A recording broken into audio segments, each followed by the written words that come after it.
Hey guys, if you're buying a house and you're having your realtor write an offer for you to submit to a seller and you have an inspection in there, you can have no inspection or you can have an inspection. I always recommend having an inspection. I'm also a home inspector in Ohio, and I always recommend having an inspection because you can go back in and ask for a price reduction or to repair items. Now, when you have your realtor write your contract, it's very important to have these specific words in there to make sure that you're going to be able to get the inspections that you need. So in the contract, you can say general home inspection, and a lot of times there's other boxes for different types of inspection, like wood destroying insects, WDI, or mold inspection. Now, a general home inspector, sometimes these inspectors have extra certifications, and sometimes they don't. Sometimes they might be able to inspect for radon as well, and sometimes they might not have that capability or that license. But when you write the offer, make sure that your agent is putting in there a timeline for your offer. Generally, it's 7 to 14 days. I usually see 10 days in there for an inspection timeline. But have your agent also put in the other box, other inspection, and have them write any other inspection deemed necessary by a general home inspector, and make that timeline a few days longer than your general home inspection timeline.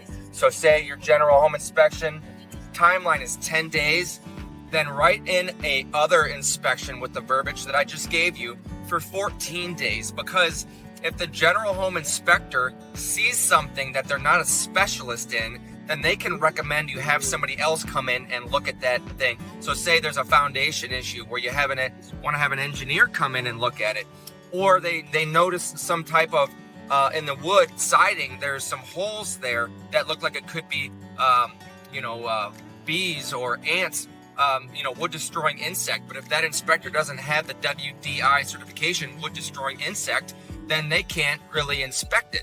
So make sure that your agent, this is just a tip for you when you're looking at your contract and you're signing it to make an offer, make sure your agent at least has that verbiage in there. And then when you have your inspection, go to the inspection and talk to the inspector. I know as an inspector, it's, a lot of inspectors don't like people hovering over them, but go to the inspection. Don't be looking over the inspector's shoulders the whole time, but be available, be in the general vicinity. It gives you a good time to walk around the home and look at it some more and ask questions. And if they have anything that they point out to you that they would recommend a specialist look at, then do that and make sure you write it into your contract. If they see biogrowth in the attic, and that is what we are told to the term to use for mold, because you can't call it mold unless it's technically tested. So we use the word biogrowth. That's what we're taught in home inspector school. So say the inspector says that they noticed biogrowth in the attic. A lot of inspectors will just say mold because, they may not know better. But then you have those extra few days to go in and have a specialist actually test the mold. And say you do have mold, then you have a lot more ground to stand on, or a better leg to stand on when you ask the seller to remedy that issue. So make sure when you're writing the contract, write in the other inspection and put any other inspection deemed necessary by a general home inspector. That's all I got to say about that. In Ohio, make sure that I have to have a disclosure signed through my brokerage that says that I recommend an inspection, and I always do, being that I'm also an inspector who cannot inspect the home where I'm a realtor in the deal. I also have extra disclosures that say that I'm recommending a home inspection, even if they choose not to have one. But it is also licensed law in Ohio that your realtor provide you the name of 3 home inspectors. They can't just give you one because it's their buddy and they're making all the money because they're recommending everybody to that inspector. They have to give you 3. So if I can ever help you guys out there, let me know. Here for you if you need. Talk to you later. Bye.